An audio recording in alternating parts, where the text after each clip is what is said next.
బుచ్చేపేట మండలం వడ్డాది గ్రామంలో కుబిరెడ్డి ప్రకాష్ రైతు పాకలకు వరి కుప్పలు గుర్తు తెలియని దుండగులు నిప్పు అంటించగా రైతుకి చెందిన 3 పాకలు 2 వరి కుప్పలు 40 బస్తాల ధాన్యం దగ్ధమైంది. ఈ ఘటన గత రాత్రి సుమారు 2 గంటల ప్రాంతంలో జరిగి ఉంటుందని భావిస్తున్నారు.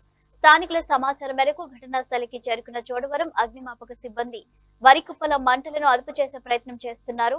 సుమారు 3 లక్షల ఆస్తి నష్టం సంభవించి ఉంటుందని అంచనా వేశారు.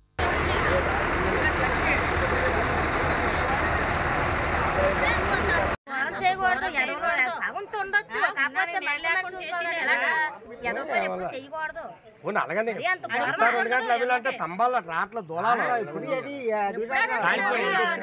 ఇలా జరగలేదు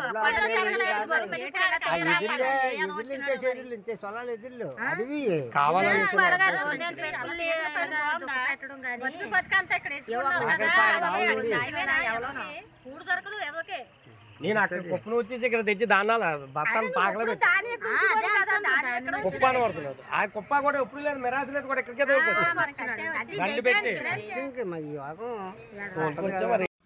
ఇది రాత్రి అంతా అయిపోయింది. అక్కడ పశువులు కాలిపోయి, ఎడ్లు బండ్లు కాలిపోయి సుమారు 7-8 లక్షల వరకు ఆస్తి నష్టం అయిపోయిందండి.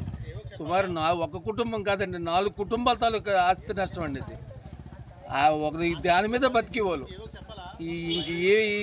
వేరే ఆధారం అంటూ ఏమీ లేదండి వీళ్ళకి. పొద్దున్న లేకడం దాని మీద ఆ పశువులతోనే జీవన సాగించుకోవడం, ఎది చేసుకోవడం. ఇప్పుడు పశువులకి గడ్డి లేదు, తినడానికి తిండి లేదు, ఉండడానికి సర్వం కోల్పోయి ఉన్నారండి.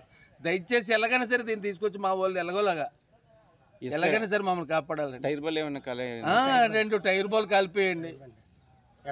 ఎడ్ల బళ్ళు 2, ఒక వ్యవసాయం తాలూకా ఎడ్లు కూడా సుమారు 2 జత ఎడ్లు కూడా కాళ్ళు తీవ్రంగా గాయపడిపోయాయి.